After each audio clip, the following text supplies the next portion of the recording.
बिस्मिल्लाहिर्रहमानिर्रहीम। First year class का आज का हमारा हाइब्रिडाइजेशन का आर्टिकल है छोटा सा कि हाइब्रिडाइजेशन किस तरह फाइंड आउट करते हैं। उसके लिए एक छोटा सा फार्मूला है हाइब्रिडाइजेशन फाइंड आउट करने का 1/2 into V plus M minus C plus A. अब इसमें हम एक्सप्लेन करता हूं तो v क्या है। v है number of valence electron in central atom. जो भी आपके पास कंपाउंड दिया गया है, जो भी चीज आपके पास है, उसमें पहले आपने फाइंड आउट करना है कि सेंट्रल एटम कौन सा है और उस सेंट्रल एटम के अंदर वैलेंस इलेक्ट्रॉन कितने हैं। उसके बाद m है। m है the number of monovalent atom around central metal atom. Central atom के गिर्द जितने भी मोनोवैलेंट एटम होंगे उनका नंबर हम रिप्रेजेंट करेंगे m से। उसके बाद C चार्ज ऑन कैटायन है कि उसके अंदर कैटायन कौन सा, उसके ऊपर चार्ज कौन सा है। और A है चार्ज ऑन एनाइन, एनाइन के ऊपर चार्ज कौन सा है। फॉर एग्जांपल अगर हम बात करें CH4 की, CH4 में हमारे पास सेंट्रल एटम है कार्बन। कार्बन के साथ अटैच है हमारे पास हाइड्रोजन। हाइड्रोजन मोनोवैलेंट है। सेंट्रल एटम कार्बन है, मोनोवैलेंट एटम इसके अंदर हाइड्रोजन है, चार है हाइड्रोजन, तो चार मोनोवैलेंट एटम है।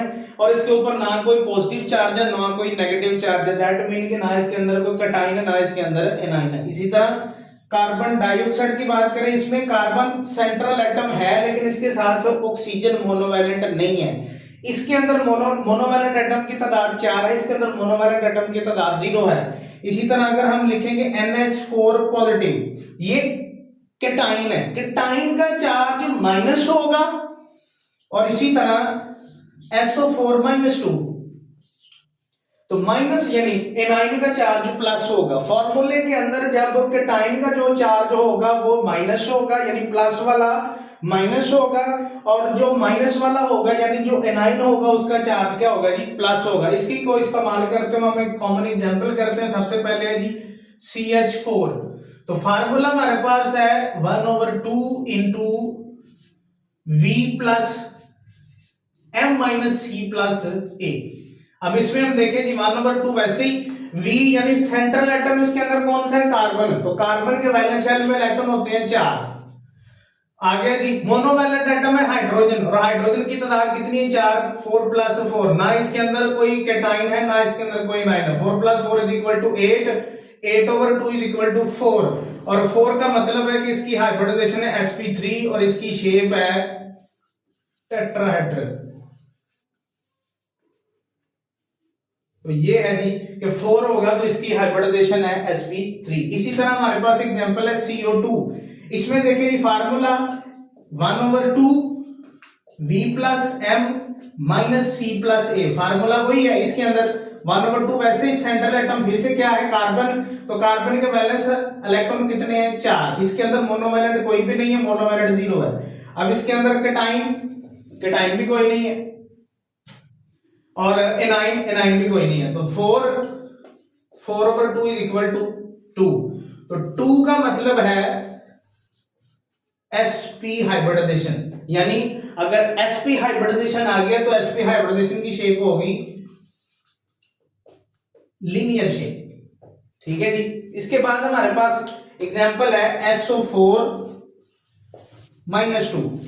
अब SO4 -2 फार्मूला है जी 1/2 into V plus M minus C plus A।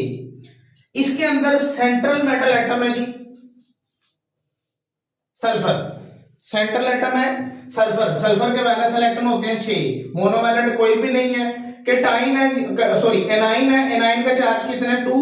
तो एनाइन यहां पे क्या होगा, प्लस होगा। एनाइन क्या होगा, प्लस। तो 6 + 2 8/2 = 4। तो 4 का फिर आंसर क्या है जी, sp3 हाइब्रिडाइजेशन। और sp3 हाइब्रिडाइजेशन होती है टेट्राहेड्रल शेप।